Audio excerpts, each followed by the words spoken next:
One nation one subscription એટલે કે ONOS, જેમાં આપણે જોઈશું પરિચય, ONS શું છે, અમલનો સમયગાળો અને સંચાલન, ONS પહેલાની સ્થિતિ, મુખ્ય આંતરરાષ્ટ્રીય પ્રકાશકો, પાત્રતા અને નોંધણીની પ્રક્રિયા, એક્સેસ મોડ્યુલ, APC સહાય, read and publish agreement, ONOS ના વ્યાપક લાભો અને નિષ્કર્ષ.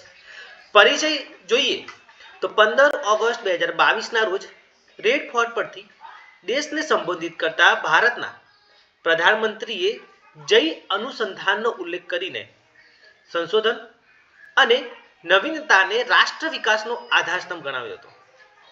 અમૃતકાળ દરમિયાન ભારતને આત્મનિર્ભર અને વૈશ્વિક સ્તરે અગ્રેસર બનાવવા માટે મજબૂત સંશોધન ઇકોસિસ્ટમ જરૂરી છે, તે બાબત પર ભાર મૂક્યો હતો.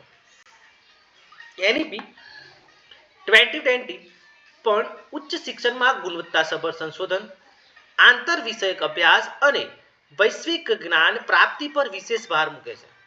આ દ્રષ્ટિકોણને હકીકતમાં રૂપાંતરિત કરવા માટે ભારત સરકારે વન નેશન વન સબસ્ક્રિપ્શન યોજના અમલમાં મૂકી છે. બીજો મુદ્દો જોઈએ, ONOS શું છે? તો ONOS એ રાષ્ટ્રીય સ્તરે જર્નલ અને ડેટાબેઝની સંયુક્ત સબસ્ક્રિપ્શન યોજના છે.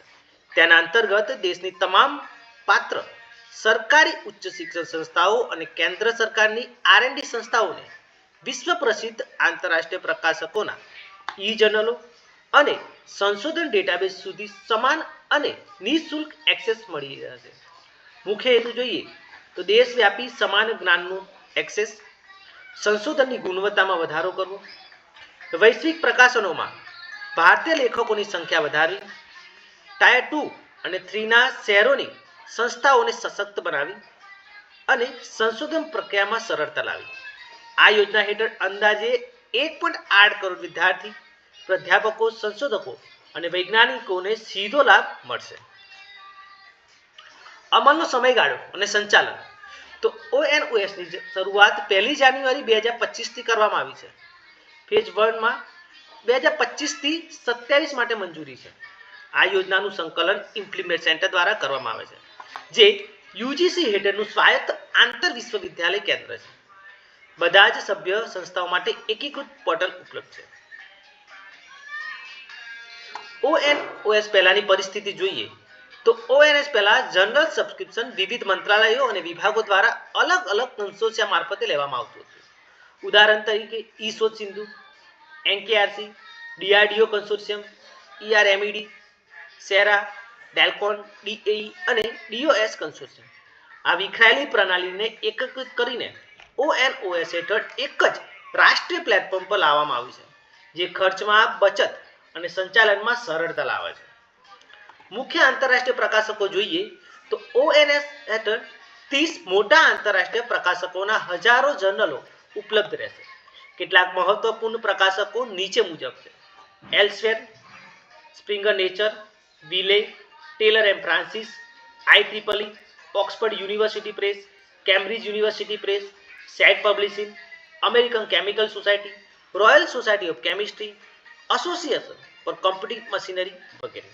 આ પ્રકાશકોના હજારો ટોચના ગુણવત્તાવાળા જર્નલો અને કોન્ફરન્સ પ્રોસિડિંગ ઉપલબ્ધ રહેશે.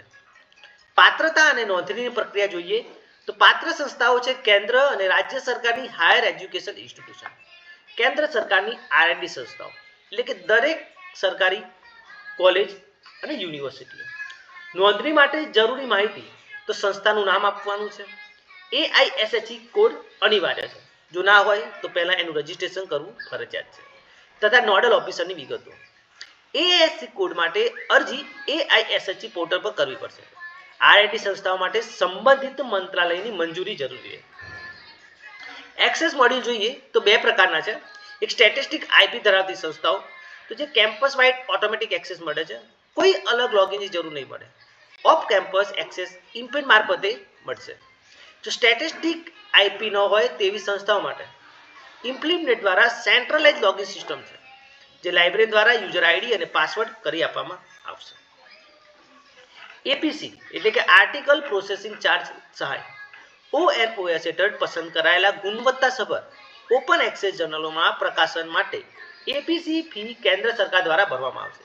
આથી ભારતીય સંશોધકોને આર્થિક સહાય મળે, વધુ આંતરરાષ્ટ્રીય પ્રકાશન થાય તથા ઓપન સાયન્સને પ્રોત્સાહન મળે. રીડ એન્ડ પબ્લિશ એગ્રીમેન્ટ એસીએમ સાથે રીડ એન્ડ પબ્લિશ એગ્રીમેન્ટ કરવામાં આવ્યો છે. આ અંતર્ગત 6500થી વધુ સરકારી સંસ્થાઓને પ્રીમિયમ એક્સેસ મળશે, અનલિમિટેડ ઓપન એક્સેસ પ્રકાશન તથા કોઈ એપીસી ચૂકવણી નહીં કરવી પડે.